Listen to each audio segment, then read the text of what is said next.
অনেকেই আছি আমরা ফার্মের মুরগি খেতে চাই না বা রান্না করলে গন্ধ আসে, সেজন্য রান্না করি বা কিভাবে করলে ভালো হবে বুঝতে পারি না। আসসালামু আলাইকুম ভাইয়া ও আপুরা, কাছের এবং দূরের, দেশ এবং দেশের বাইরে যে যেখান থেকে বসে আমার এই ভিডিওটা দেখছেন, আশা করি সবাই অনেক বেশি ভালো আছেন, সুস্থ আছেন, ইমানের সহিত আছেন।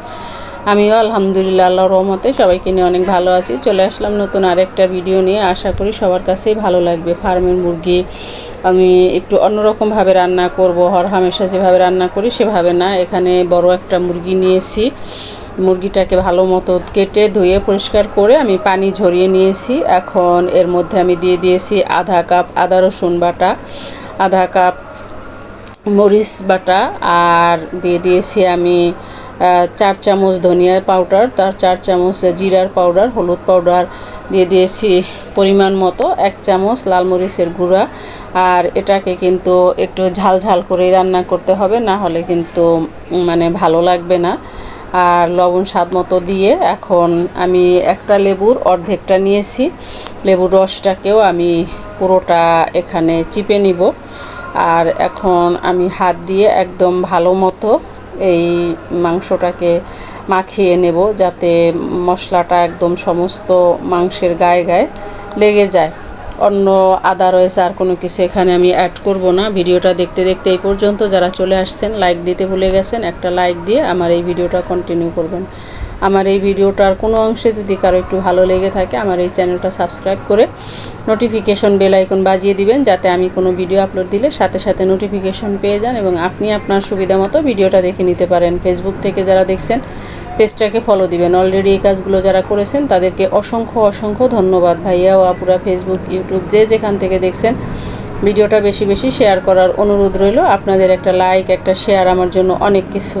কথা বলতে বলতে কিন্তু আমি আপনাদের সাথে কথা বলার ফাঁকে ফাঁকে আমি মুরগির মাংসটা মাখিয়ে নিচ্ছি। এখানে কিন্তু আমি এক ফোঁটাও তেল ব্যবহার করি নাই, মানে আদা বাটা আমার কাছে মনে হয়েছে একটু কম হয়েছে আদা রসুন বাটা, তাই আমি আরেকটু আদা রসুন বাটা এখানে দিয়ে দিলাম।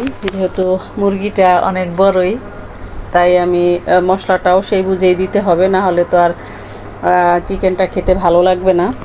আর চিকেন মানে বা মুরগি বলেন বা গরুর মাংস বলেন, একটু মশলাটা কিন্তু বেশি লাগে, কারণ মাছের চেয়ে মাংসতে মশলা বেশি না হলে ভালো লাগে না। আমি মেখে রেখে দিয়েছিলাম 2 ঘন্টা।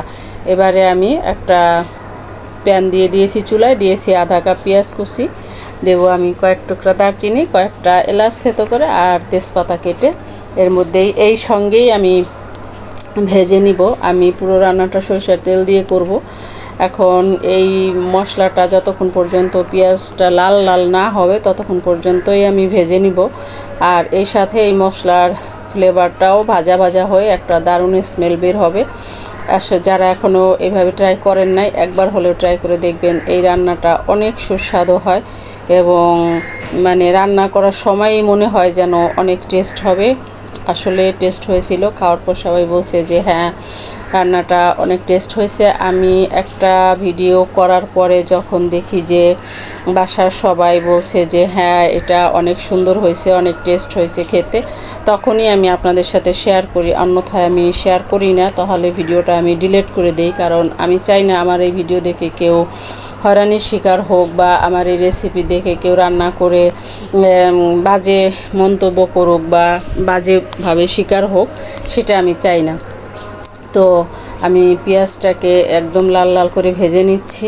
আমি সব কিছুই আপনাদের সাথে শেয়ার করলাম। এইভাবে ফার্মের মুরগি রান্না করলে অনেক টেস্ট হয়, একদম সুন্দর একটা ঘ্রাণ বের হয়। আর ম্যারিনেট করে রাখলে ভালো হয় লেবুর রস দিয়ে, কারণ মাংসটা বোঝাই যায় না যে এটা ফার্মের মাংস। লেবুর রসের জন্য মাংসটা একদম মানে শক্ত শক্ত হয়ে যায়। তো আমি পেঁয়াজটাকে একদম লাল লাল করে ভেজে নিচ্ছি, আপনারা দেখতে থাকুন। আশা করি সবার কাছেই ভালো লাগবে এই রেসিপিটা। যারা ট্রাই করেন নাই, ট্রাই করার জন্য অনুরোধ রইল। তো কেউ স্কিপ করবেন না, তাহলে আর বুঝতে পারবেন না আমি কিভাবে চিকেনটা রান্না করলাম। তো পুরো ভিডিওটা করলে আরও বেশি বড় হইতো, যতটুকু না আনলেই নয়, আমি অতটুকুই এনেছি।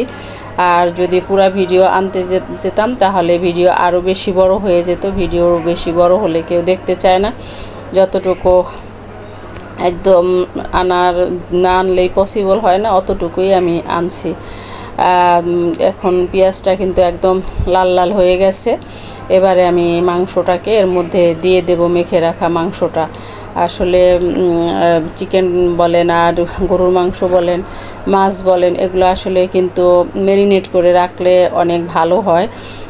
মাংস বা মাছের মধ্যে মশলাটা ঢোকে এবং খেতেও কিন্তু অনেক টেস্ট লাগে। আমার বড় ছেলে তো বলে যে সব মাছ মাংস আগে ম্যারিনেট করে রাখবা, তাহলে কিন্তু খেতে খুব ভালো লাগবে। আর এরকম এমনি সব সময় নিয়ে রান্না করবা না।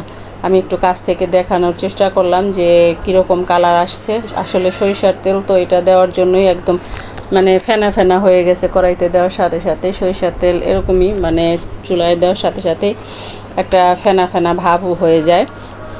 তো এই যে মাংসটা আমি দেখাচ্ছি, এখন এই মাংসটা এর মধ্যে দিয়ে আমি নেড়ে মিশিয়ে নেব মশলার সাথে।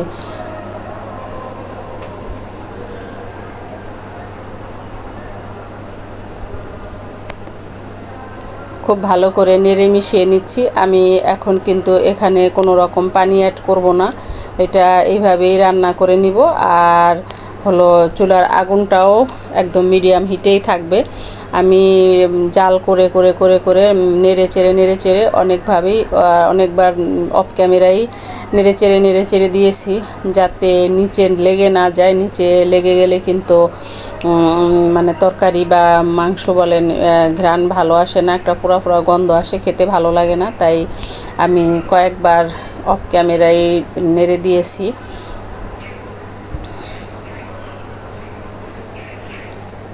সাথে দিয়েছি 2টা আলু, আমি কষানোর মধ্যেই আলুটা দিয়ে দিয়েছি, যেহেতু মানে ফার্মের মুরগি, এটার মধ্যে আর আলু আলগা করে আগে পরে দেওয়ার প্রয়োজন নাই, একসঙ্গেই দিয়ে দিয়েছি। মাংসও সিদ্ধ হয়ে যাবে, আলুও সিদ্ধ হয়ে যাবে। এখন আমি একটু গরম পানি দিয়ে দিলাম, অল্প একটু। মাংসটা কিন্তু অলরেডি আমার কষানো হয়ে গেছে। আমি আগেই বলছি যে কয়েকবার নেড়ে চেড়ে ঢাকনা উল্টিয়ে পাল্টিয়ে আমি এটাকে নেড়ে চেড়ে কষিয়ে নিয়েছি। এখন আমি এটা একটু গরম পানি দিয়ে দিলাম, এবারে আরও কিছুক্ষণ রান্না করে নেব।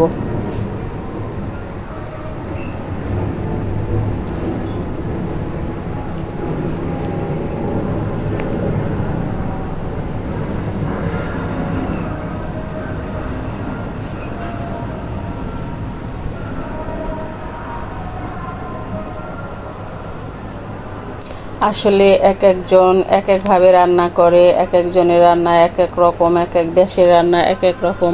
তো আমি যেটা রান্না করি বা যেভাবে রান্না করি সেই ভিডিওগুলাই আমার চ্যানেলে দিয়ে থাকি। আসলে আমার ব্লগিং চ্যানেল, এখানে সব কিছুই আমি দিয়ে থাকি।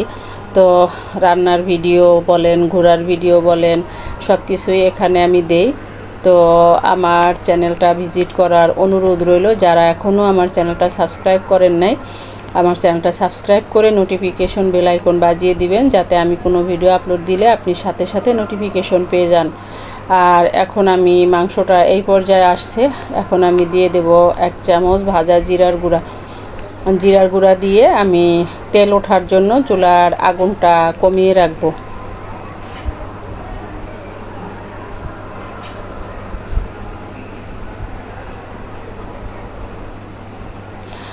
ভাজা জিরার গুঁড়াটা অপশনাল, এটা কেউ চাইলে দিতেও পারেন, না দিতেও, যারা ফ্লেভারটা পছন্দ করেন না তারা নাও দিতে পারেন। কিন্তু আমার কাছে কেন জানি এই জিরার গুঁড়াটা দিলে স্মেলটা ভালো আসে, তাই আমি জিরার গুঁড়াটা দিয়েছি। আপনারা স্কিপ করতে পারেন, এটা অপশনাল। তার পরিবর্তে হাতের কাছে ধনিয়া পাতা থাকলেও দিতে পারেন, কোনো সমস্যা নেই। কিন্তু জিরার গুঁড়াটা দিলেই বেশি একটা সুন্দর স্মেল আসে। তো এখন তেল ওঠার জন্য আমি অপেক্ষা করব।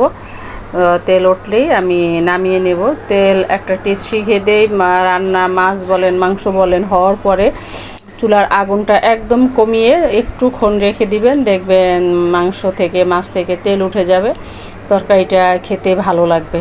তো আমি তেল ওঠার জন্য চুলার আগুনটা কমিয়ে দিলাম, এটা কিন্তু খাওয়ার জন্য রেডি। আমি চুলার আগুনটা কমিয়ে তেল ওঠার সঙ্গে সঙ্গেই নামিয়ে নেব।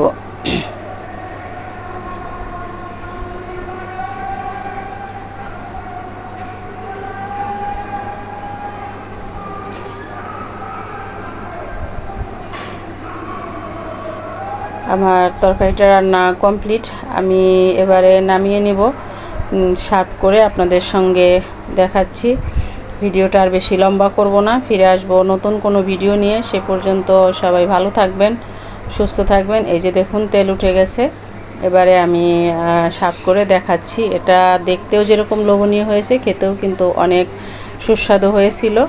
ভিডিওটা আর লম্বা করব না। আপনাদের মূল্যবান মতামত অবশ্যই কমেন্ট করে জানিয়ে দিবেন। আজকে পর্যন্তই। আল্লাহ হাফেজ।